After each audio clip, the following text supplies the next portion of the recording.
O pai chega com essa. Eu vou falar um pouquinho como mãe agora, né? Sou mãe de um garoto de 13 anos, que é João Gabriel, e ele começou a realizar o Kumon desde os 2 anos e meio.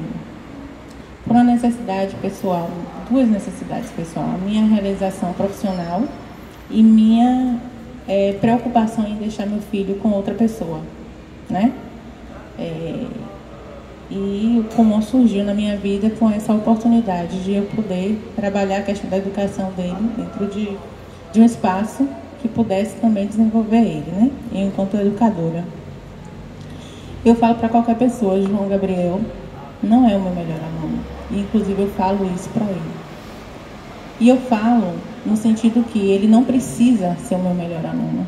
Eu tenho que respeitar ele. Então, o Kumon dentro da vida de João Gabriel é mais uma oportunidade, é mais um meio, é um instrumento. E aí você fala da questão do sacrifício.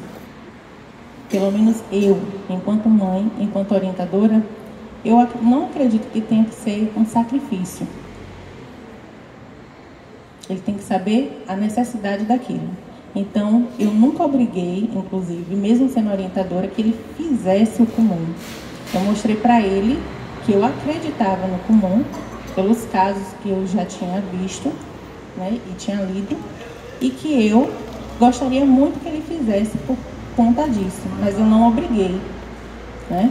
E o Kumon começa de algo muito fácil, então faz com que a criança se sinta segura, tenha autoestima, né? Em relação aos desafios, ela vai aprender com os próprios erros. Então, tem criança que não é determinada e tem outras, quando são desafiadas, elas querem mais e mais. Então, por isso que eu sempre falo muito sobre a questão do respeito, né? E não a questão da imposição. Em relação à rotina, eu precisava, teve um período que eu morei dentro do Kumon, com meu filho com 4 anos. Então, ele precisava compreender os espaços. Então, uma das coisas que eu falo muito em relação à questão da educação, para qualquer pessoa, é o respeito do espaço e do tempo, como a Mariana colocou aqui. As pessoas têm tempo diferente, não é o meu tempo. E aí eu coloco para meus alunos que o curso, quem faz não sou eu, nem os pais, são eles. E eu preciso respeitar esse tempo deles, né? E em relação à questão dos espaços, então eu coloquei muito sobre isso com meu filho. Tem local para tudo, tem horário para tudo. Eu precisava que ele entendesse, e aí eu fiz um quadro de horários, que para mim foi algo muito importante. E eu me percebi hoje na palestra, com a Mariana falando, e eu balançando a cabeça, tipo, concordando, né? Concordando, porque eu estava refletindo a minha experiência, que assim, como eu tenho um contato com vocês pais, eu consigo refletir em relação a mim e a meu filho. Então, eu ganho com isso. E com esse quadro de rotina, ela colocou assim, que a gente deve construir com a criança e não impor aquela necessidade para a criança. E, na realidade, foi isso que eu fiz. Ele pequenininho, eu peguei uma cartolina e fui colocando o quadro. Por incrível que pareça, hoje eu tenho mais um presente aqui. Nesse dia, uma certa feita, eu lembro que Lucy me mandou uma foto de um quadro de horários de Maria Eduarda. E eu fiz, estou no caminho certo. Maria Eduarda, um exemplo dentro da minha unidade. Então, eu aprendi com ela. Eu fiz, não, é isso mesmo. E aí, na outra palestra que Mariana fez aqui, Mariana me alertou para outra situação. Nem todo mundo vai se adaptar a um quadro de horário. Tem crianças que são muito ansiosas. Então, mais uma vez, a questão do respeito, a gente tem que observar. Em relação ao respirar, né? Dá o tempo da gente. E aí, o que foi que eu incluí no quadro de horários meu, porque eu fiz um para mim também, e que eu sigo até hoje, e no quadro de horários do meu filho. Esse momento, no quadro de meu filho tem momento mamãe, Ramayana, para ele pensar em mim. Mas isso foi negociado. Ele não era obrigado a pensar em mim. Isso eu conversei com ele. E no meu, já que ele pensou nisso também, eu coloquei momento de João. Essa semana eu estava refletindo sobre o quadro de horários. Tico entrou nessa relação. E cadê o momento de Tico? E cadê o momento da minha cachorrinha que precisa de carinho? Essa semana eu incluí o momento de Tiago, o momento de Suri, que é a nossa cachorrinha. Porque quando a gente se relaciona, a gente precisa pensar no outro, né? E a gente está numa vida, em uma rotina, num dia a dia de cobrança que a gente não consegue. Então, dentro do comum, eu aprendi sobre a importância dos detalhes. Fazer comum por fazer, ir para a escola por ir para o trabalho por ir. Eu entro nesse local, as horas passam e eu nem sinto. Porque eu amo o que eu faço, eu gosto do que eu faço. O meu filho tem as demandas dele. Estamos aqui. João Gabriel resolveu fazer um curso 7 horas da noite. Ele chega na escola às 7 horas e vai chegar em casa às 10 horas. Meu filho não é demais. Foi o que eu fiz, procurei a psicóloga. Tá demais, quer estudar. Ela fez. Ele quer, tá dando prazer? Fique tranquila. E antes de cuidar do outro, a gente precisa cuidar da gente. A gente não pode parar de pensar nisso. Né? Porque às vezes a gente pensa, eu quero pensar no meu filho tem que ter tudo, mas a gente tem que pensar na gente, a gente precisa cuidar da gente para a gente cuidar do outro. Então, na minha experiência, e assim, João hoje em dia é um aluno medalhista, ele se denomina João Olímpico, mas sou eu que exijo? Eu fico muito feliz e orgulhosa, mas sou eu que exijo isso dele? Não, isso é consequência. Né? Desse dia a dia, dessa história. Então, Renato também colocou coisa positiva. Por que a nota? Isso eu faço a reflexão todos os dias. É legal, meu filho, a menor média é 9,3. Mas isso vai fazer ele feliz? E essa nota vai servir até quando? Não, é um momento, é aquele momento.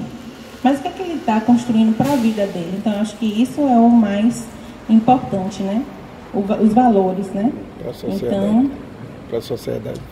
E esse cuidado para ele ser um instrumento do bem para a sociedade. Eu acho que isso que mais eu valorizo e me importa, né? Então, a gente ter esses momentos mais leves mesmo, como a Mariana colocou, né? E o que a gente quer e o que a gente precisa, né? Nós somos seres humanos e a gente precisa desse respirar, né? Alguém?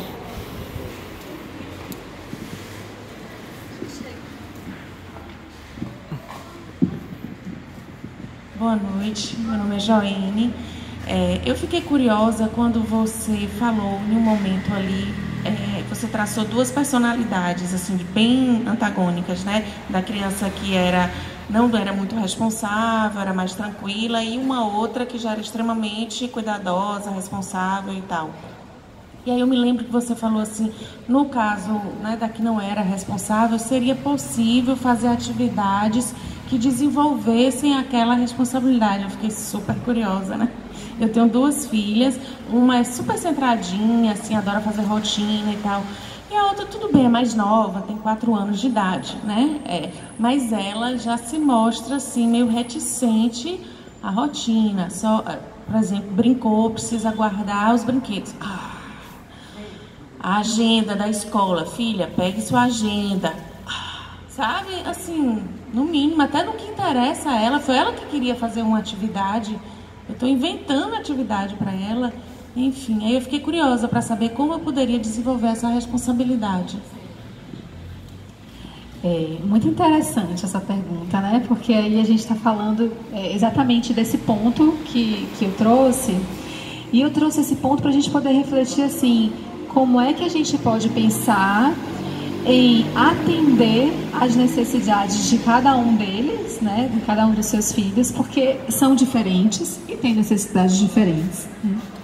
Então, essa criança que é mais relaxada, né, que não tem muito essa cobrança, essa autoexigência, então, são crianças que, em geral, não desenvolvem processos ansiosos, né? Não são crianças muito preocupadas com as coisas, né? E elas vivem com um processo de maior tranquilidade mesmo na vida. E aí a gente tem esse ponto que pode ser mais difícil para elas desenvolverem comportamentos responsáveis e sentimentos responsáveis, né? Para essas crianças, eu acho que um caminho legal, e às vezes a gente acha que não funciona porque são crianças e não iriam entender, mas elas entendem muito mais do que a gente imagina, viu, gente? Que é a gente desenvolver uma consciência maior para elas sobre por que aquilo é importante. Às vezes, tem crianças que eu não gosto de ir para a escola, por que existe dever de casa? Por que toda criança tem que ir para a escola todo dia? Né? E são perguntas que muitas vezes a gente diz, para você ser alguém na vida, né? Para você crescer, toda criança tem que ir. E a gente, na verdade, nem consegue trazer algo que realmente faça sentido para ela, né? Então, uma das coisas que eu acho legal a gente poder fazer nesses momentos é a gente dar consciência para ela sobre a importância disso, de um jeito que ela possa entender, né? Eu me lembro de um menino que ele tinha muita resistência assim, nessa questão dos estudos e tudo, né? E aí o que acontecia é que ele resistia extremamente de frequentar as aulas de inglês, né? E para a mãe isso era muito importante, que ele pudesse aprender o inglês e tudo, né? E aí, uma das sessões da gente, ele ia para a Disney, né, no final do ano. Então ele estava muito animado com isso. E aí ele me contava o que ele tinha visto nos vídeos, como é que eram os brinquedos que ele ia brincar, que ele ia participar, o que tinha lá, muito empolgado, né? Eu falei, o que você queria comprar lá e tudo? E ele foi dizendo, eu falei assim, e como é que você vai perguntar quanto custa? Como é que você vai perguntar o que aquilo faz? Para que serve? Né? Lá todo mundo fala inglês. Você sabe perguntar isso? Aí, não, eu falei, talvez as aulas de inglês sejam importantes para você conseguir ir para a Disney e ser bem mais legal.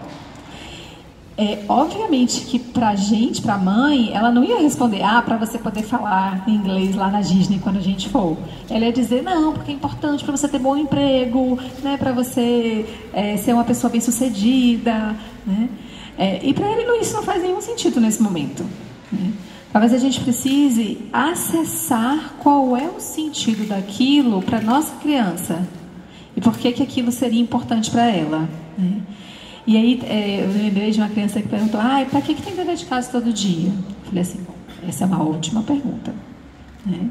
Porque não é legal. Obviamente que brincar é muito mais legal do que fazer o dever de casa. Eu concordo com você, né? No entanto, isso é algo que toda criança precisa fazer, porque se descobriu que a gente aprende quando a gente tem mais contato com aquilo, quando a gente repete uma coisa, quando a gente lê uma vez e lê duas vezes, quando a gente faz vários exercícios. E só assim a gente aprende. Por exemplo, como foi você que aprendeu a andar de bicicleta? A andar de skate ou alguma coisa, né, que ela faça? Você treinou. Primeiro você caiu, primeiro você não sabia. Pode ter tido algum momento que você queria desistir, né?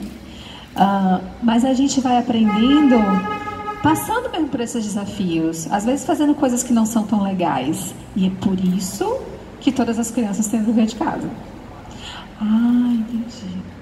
Não sabia. Então, às vezes é o jeito também da gente poder trazer para elas o quanto que aquilo é importante e para que serve, né? Não tenham medo de dizer que brincar é mais legal que fazer de casa, porque é mesmo, né? Mas que aquilo pode se tornar, já que é algo que a gente vai precisar fazer, né? Aquilo pode se tornar uma coisa um pouco mais interessante, um pouco mais legal. E quando eles sabem o porquê disso, se torna também mais fácil, né, de inserir. Então, atividades que desenvolvam maior responsabilidade envolvem essa conscientização e envolve tornar a atividade que não é legal em si mesma um pouco mais interessante, um pouco mais atraente para elas. Para as crianças menores, por exemplo, hora de tomar banho. Não vou, não quero, não sei o quê. Mas você não sabe o que eu escolhi para a gente levar para o banho hoje. aquele brinquedo, ele precisa tomar banho, tá sujo, ele adora mergulhar, vamos lá, a gente leva esse copinho aqui, essa banheirinha, pronto, já foi pro banho, né? Então talvez o dever de casa também seja algo que a gente precise trazer